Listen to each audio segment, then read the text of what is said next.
my next honorable mention is a little movie called Steve Jobs. Steve Jobs. Now I saw this over there and didn't know if it was now a you wild looking card. at this. Uh-huh. You're probably thinking of the Ashton Kutcher Steve Jobs movie. Well, if I didn't know how to read, I would be. But So I see Michael Fassbender's name on there. Are you familiar with what this movie is? No, I'm not. Okay.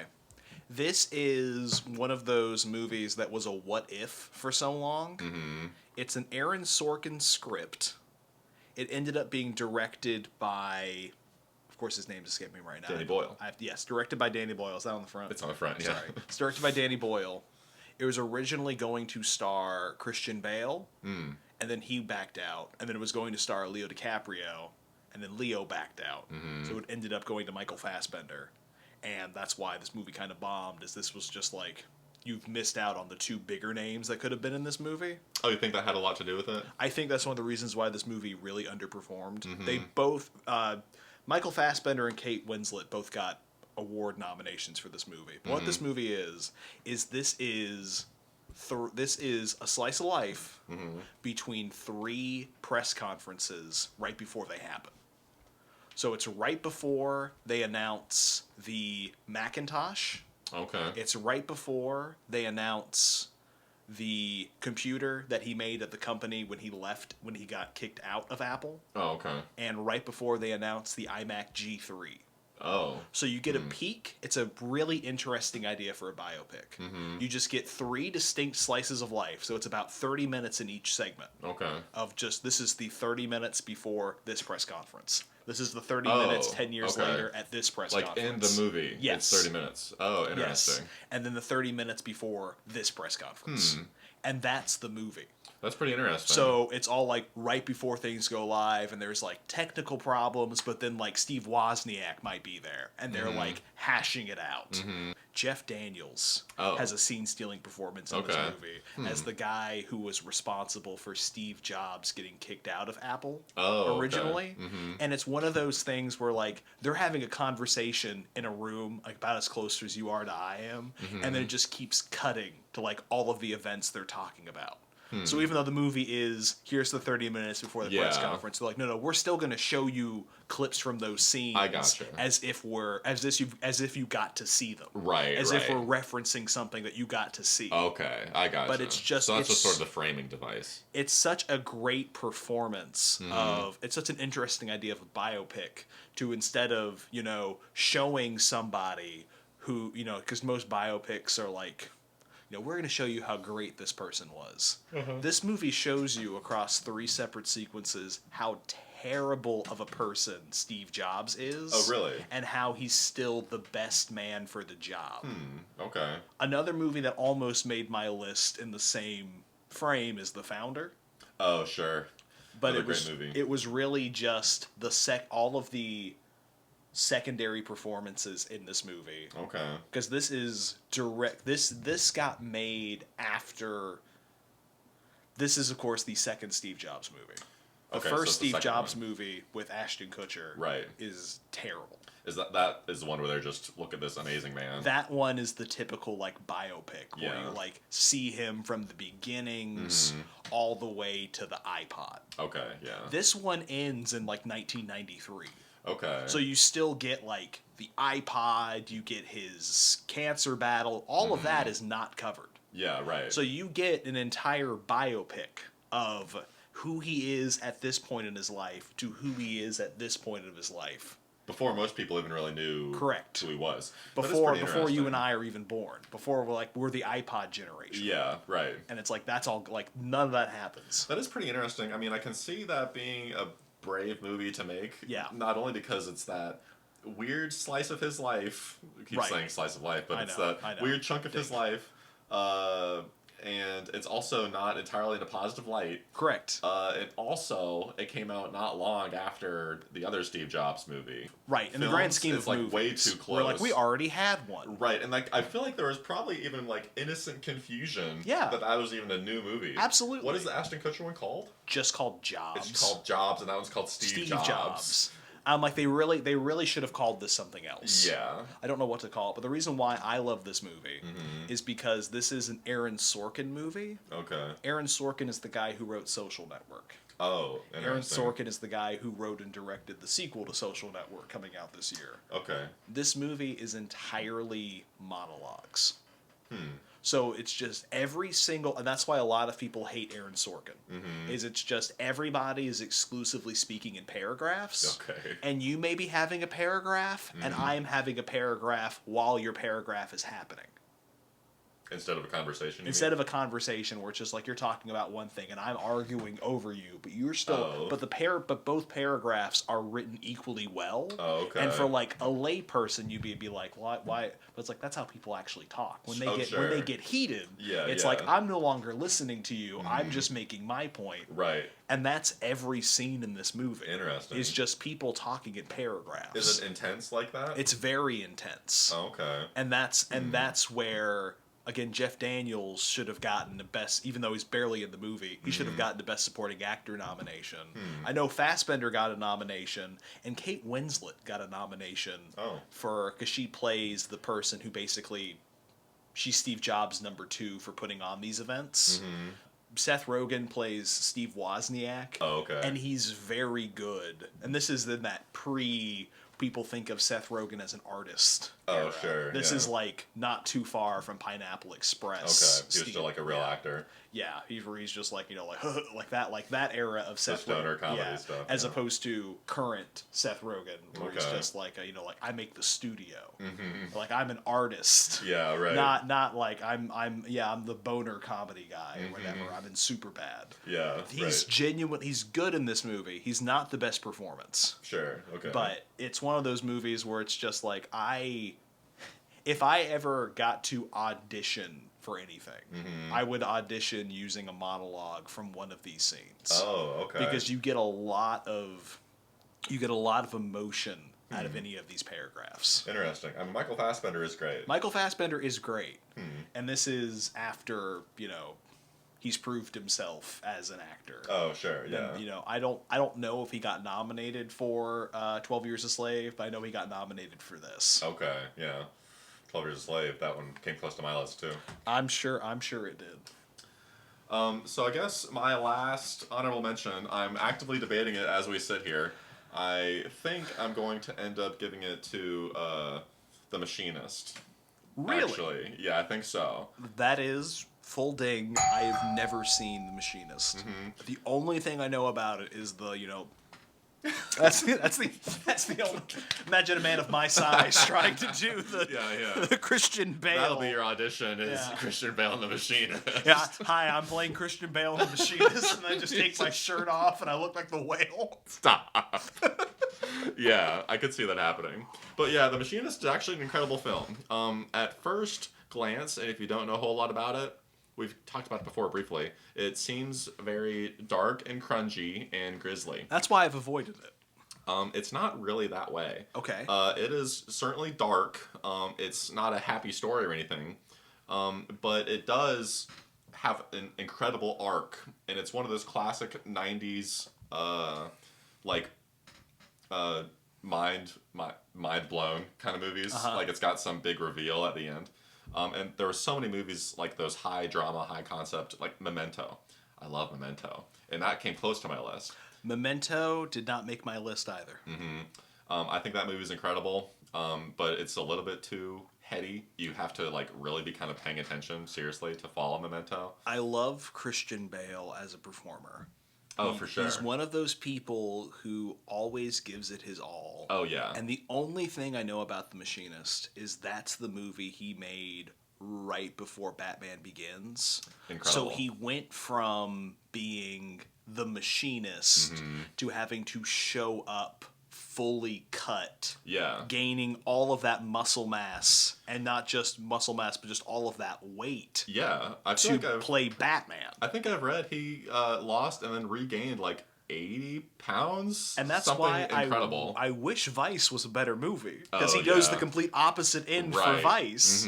And I'm like, that's what sold me on Vice. It's just Christian Bale, looks like Dick Cheney. And I'm like, that's not possible. And they Right. show you a still, and you're like, I have to see Dick this Cheney. movie. Like, that's Dick Cheney. But it wasn't that good. It's terrible. Oh, that bad? I haven't seen it. He's great in it. Sure.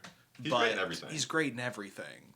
It's one of those movies where they had... Have you seen The Big Short? I have. I thought about that. His role in that movie. They had... And they made Vice after Big Short. Mm-hmm. Vice, despite being the narrative of following Dick Cheney throughout the years, they had comedy scenes filmed much like The Big Short cutaways. Really? If that tells you like how weird the movie feels, where you're just like, oh, this is a pretty straightforward movie, and it's not great. But then you see like, oh yeah, there's a whole musical number we filled, and I'm like, for Vice, and it's on the Blu-ray, like it's on YouTube, just be like, yeah, here's the musical number we cut from Vice, and I'm like, maybe Adam McKay is not that. Maybe The Big Short is a fluke of like being a decent movie with these elements. Did he also do Vice? Oh, gotcha. That's his follow-up to Big Short. Is Vice. Yeah, I mean, I feel like Big Short is very stylized, almost. Yes. It feels very much like a unique kind of a movie going for something. Right. And haven't seen Vice, but my understanding of it was that it would be a pretty straight biopic because it's a biopic. Correct. But it's someone from recent history who people have a lot of opinions about. Yeah. You would want to play it pretty straight. Yeah. It does not strike me as the kind of movie, and Dick Cheney not the right person for me to think, oh sure, throw in a musical number. It's too 6 in one, half a dozen in the other. Where I feel like if they had played it entirely straightforward, maybe if it had been better, or maybe if they had gone entirely stylized with the cutaways, with all of that in mind, really ham it up, because you can see what Christian Bale is going for in that movie, but it's not. It's one of those things where like the rest of the movie kind of fails. But that being said. All that about Vice. As somebody who knows nothing about The Machinist outside of the picture and the suck face pose, what is that movie even about? So it is about a man who is is a machinist in some sort of dark, dismal factory where the conditions are very difficult, and he's going through some sort of personal crisis. It's not really clear what it is, but he is all alone in life. He has some horrible, dingy apartment. It's all his own. He just goes to this horrible job. Small cast movie? I mean, there's a decent amount of like extras. Like the factory is populated with people, but it's Christian Bale's story. Right. I mean, there's a few people that come and go. It's kind of similar in vibe to a movie that came out 20 years later that you may have heard of called Joker. It's kind of a similar vibe to that. I hate that movie. I know you do, which is why I hesitate to even bring it up. But the only way it's kind of similar is that it's all about some guy who's going through some sort of personal crisis that you don't really know what the deal is. And these other people are just kind of coming and going and reacting to this man who's acting so strange. But Christian Bale is just kind of going through his day-to-day, struggling with these things, and there's this he's often going to an airport at the middle of the night because he doesn't sleep. He hasn't slept in I think days or weeks maybe in the movie. He literally has not slept in weeks, and so he'll be at an airport diner at 3 a.m. talking to the very also lonely woman who's tending the bar or the diner. They're chatting about his life, what's going on. And as the movie goes on, he seems to become more and more unglued. Of course, he's not sleeping, so he's starting to hallucinate a little bit. Things seem really off. He sees things at work. There's an accident at work that happens that he kind of blames himself for because he's so exhausted, and he works in a factory. It's some sort of industrial, big machine operation kind of a factory. Gotcha. And then so he's going down this sort of dire path where his reality is becoming unglued. Yeah. You don't really know what's real and what's not, but it all feels kind of bad. And then at the end, there's this revelation. Oh, yes. And it all makes sense. Okay. His life turns back the other way. There's release from all this stress that has been building up this whole movie. and it's done in such a natural way that I watched it just recently, maybe about a month ago. I watched it again. I'd seen it years ago, but I watched it again about a month ago, and I had like forgotten the big crux at the end, and even having seen it before, it's like such a release having that revelation at the end of how things actually are. It's just really well done. It's really dramatic. What's your percentage of fun for the movie? Percentage of fun in The Machinist. Maybe 5. Okay. 5% fun because of the. I'm because it's one of those things like you're describing it, and I'm like I want to see it. Mm-hmm. But it's gonna be one of those. You're gonna have to put it in the pile. Okay, gotcha. Of like it just sounds miserable to me. Yeah. And I desperately want to see Christian Bale's performance.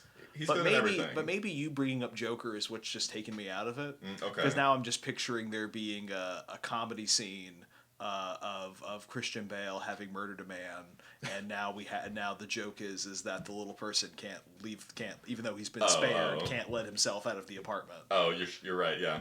It's a lot of scenes like that really took me out of Joker, where it's like, Joaquin's performance aside, this is clearly a movie brought to me by somebody gave the man who made The Hangover too much money and too much importance. I forgot that was the same person.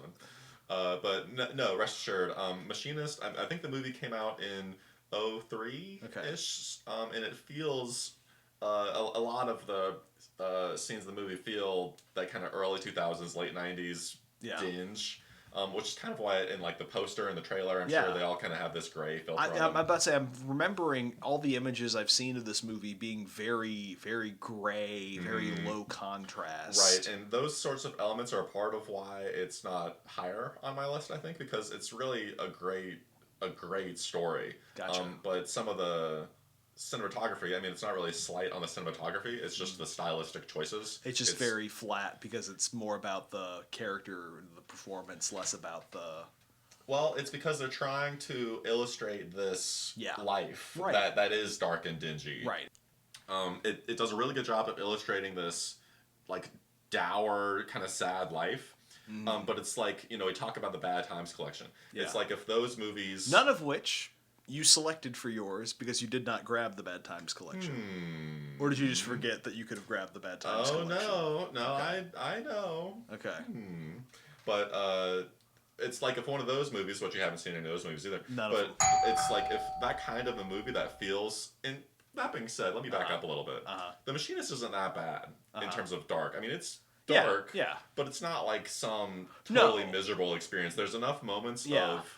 Well, you said there's a big release at the end. There's a big release at the end, which is it's not happy. No, but at least if there is a release at the end, there is something to, reduce the pressure of the previous 2 hours or whatever. And even then, the first, the bulk of the movie is not like completely dark and depressing and dour. It's just that's kind of the vibe, but it's not. Yeah, there's enough sort of separation, and it's not done so seriously. Yeah, the fact the movie's a little bit older kind of helps with that. Yeah, it's not like upsetting to watch. It's just kind of a dark story. Yeah.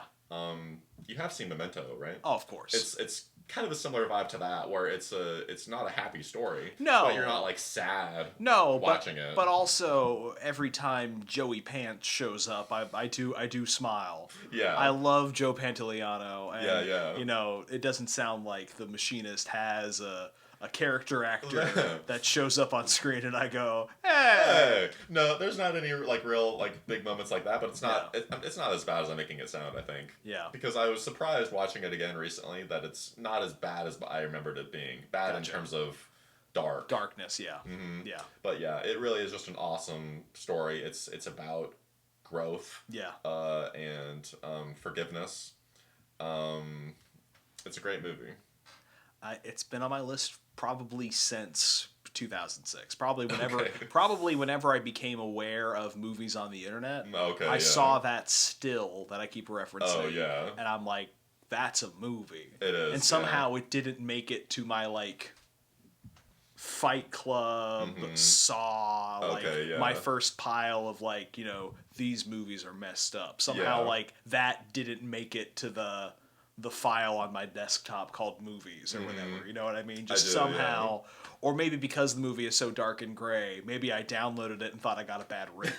Right, something's messed up just here. the contrast is real low. Right, on purpose. You know who else is in The Machinist is Michael Ironside. That's kind of interesting. I love Michael Ironside. I know you do. That's why I mentioned I love Michael Ironside. Michael Ironside is one of those performers where every time... So there is a character actor that I would like to see. You're right, yes. Every time I see Michael Ironside, Hail Mary. his voice... I know it's just because I grew up with him being Sam Fisher in Splinter Cell. Oh, sure. But his voice does so much of his performance where it's every time I see him, I forget that he had kind of become a schlub for the last 20 years of his career. Oh, okay. Because he shows up in one of my favorite shows, Desperate Housewives. Oh, really? He is he's like a 2-episode hitman performance. Oh, interesting. And he dies comedically. He shows up just that's Michael Ironside. Right, I love Michael Ironside. And every time I do that, my wife's always just who? And then 5 minutes later, she's like, him? Yeah. And I'm like, I love Michael Ironside. My last honorable mention. My last honorable mention. Is a movie called Scream 2. Oh, I was waiting for the number. Because I love the Scream movies. I really do. Even some of the Scream movies notwithstanding, I love the Scream movies. I love the premise. I love the concept. I love most of the performances. Scream 2 takes everything from the first Scream and dials it up just a little bit more. There's a little bit more blood. There's a little bit more comedy. There's a little bit more. It's a little bit more suspenseful. It's a better movie than Scream in every way, except it doesn't have a Matthew Lillard Academy Award winning performance. Yeah, fair enough. That's the detriment. Okay. It reaches peak meta for the franchise because in Scream 2, they reference the in-movie retelling of the events of the first movie because Stab has come out. Because remember, in the Scream movies, the previous films get retold through a movie themselves. Oh. So in Scream, they talk about Stab. Okay. I don't know this. So they have actors from the time redoing scenes from the first Scream movie, but doing them in the 90s cheesy performance style that's not captured in the first Scream movie. And so this is part of Scream 2? In Scream 2, they show scenes from Stab. So you can see, when people talk about Scream being terrible, you can see them already being we know there's so many movies that have ripped off Scream's formula. Yeah. Remember, Scream was better than this. Okay, gotcha. But the real thing that takes that makes me have to put Scream 2 in here is I really like all of our performances in Scream 2. Okay. I really like Neve Campbell's new version of Sydney, Years On. I like Courtney Cox. Oh, she comes back. Everyone's back. Everyone's back. Everyone's back who didn't die. Oh, wow. Okay. So have you not seen Scream 2? I haven't seen it, no. Okay. I don't want to spoil Scream 2 then. Good thing I said something. Yes, I don't want to spoil Scream 2 then. Scream 1 happens. Yes. Scream 2 is several years later. Sydney has gone off to college, and now there's a copycat killer. Oh, okay. And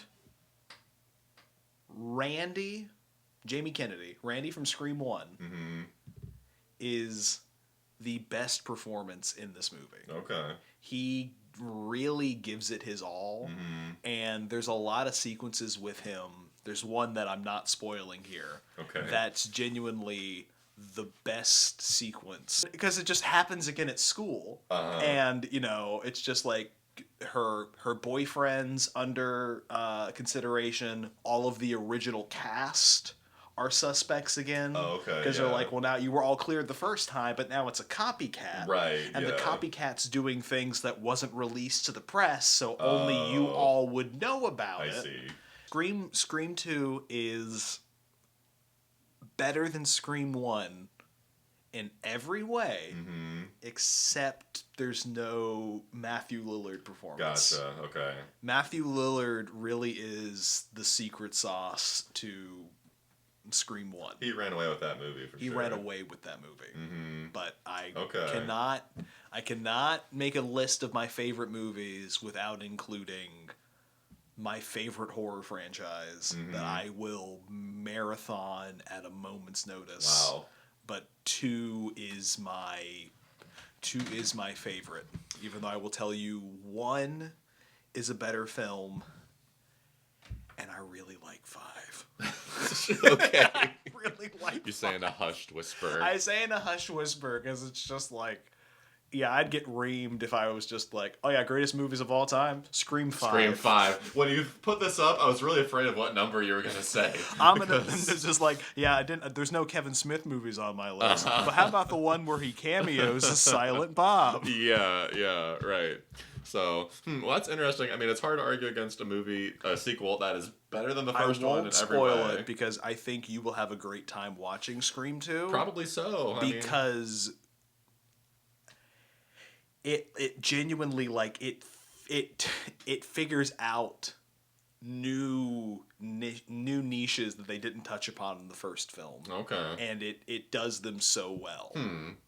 It's like the kind of sequel where they still loved what they were doing. They were still passionate about it, and like they weren't trying to get more money. They like had more they wanted to put out. It's genuinely, because I'll spoil the opening, since it's the opening of the movie. Right. The opening is we follow a couple going to see the opening of Stab. Oh yeah. Okay. And they get murdered at the opening of the movie. Right. And so there's the opening scene is Jada Pinkett Smith, being brutally stabbed and murdered. And she crawls onto the stage and is like reaching out for help. And all of the Gorehound audience thinks it's a part of the gimmick for the opening. So they're like, yeah. Right. And she's just like, what is wrong with you all? And they're just like, stab, stab, stab. Yeah. And it's like the movie's already being like, we know